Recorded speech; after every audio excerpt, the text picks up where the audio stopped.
que ponto chegamos?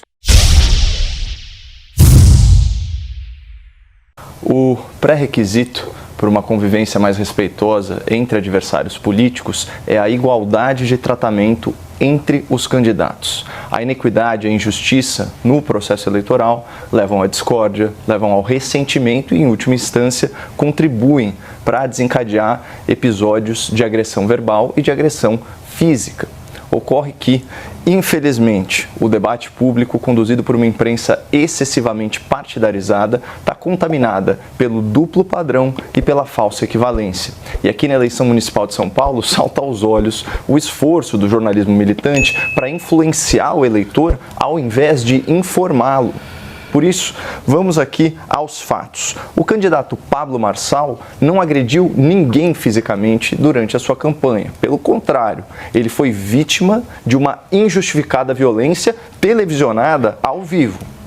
Por sua vez, o candidato José Luiz da Atena, agressor de Pablo Marçal, saiu escoltado da cena do crime. Declarou que não se arrepende do ato criminoso e não foi impedido, seja pela justiça ou seja pelo pool da mídia, de participar de novos debates, embora já tenha demonstrado, sem sombra de dúvida, que não possui o necessário, o mínimo equilíbrio emocional para tal. Ainda assim, as gargantas de aluguel ficaram até roucas na tentativa de relativizar essa violência criminosa, culpando a vítima por provocar seu agressor. Para o direito, isso não procede. Nenhuma palavra dá causa à lesão corporal, ainda que a palavra tenha ofendido a honra ou a sensibilidade do agressor.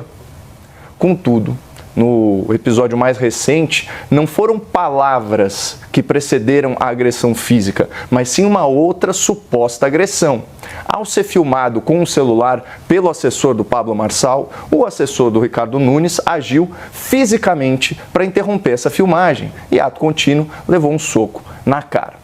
Aqui tem uma divergência entre os relatos. Segundo uns, houve um hiato, um intervalo de tempo entre o episódio do celular e o desferimento do golpe. Segundo outros, foi um revide imediato. E a filmagem com o celular foi interrompida de forma bastante agressiva, causando aí lesões na pele do primeiro agredido, que retrucou com um soco. Esses detalhes eles são relevantes para caracterizar ou não caracterizar a chamada legítima defesa, uma hipótese que exclui a ilicitude, a ilegalidade do ato. Nos termos do artigo 25 do Código Penal, entende-se em legítima defesa quem, usando moderadamente dos meios necessários, repele injusta agressão atual ou iminente a direito seu ou de outra pessoa. Portanto, caberá à autoridade policial, ao Ministério Público e à Justiça apurarem o caso para verificar se a injusta agressão, ou seja, o golpe no celular, estava em curso e se o soco era justificável nos termos da lei que, como a gente acabou de ver, exige aí moderação no emprego da força.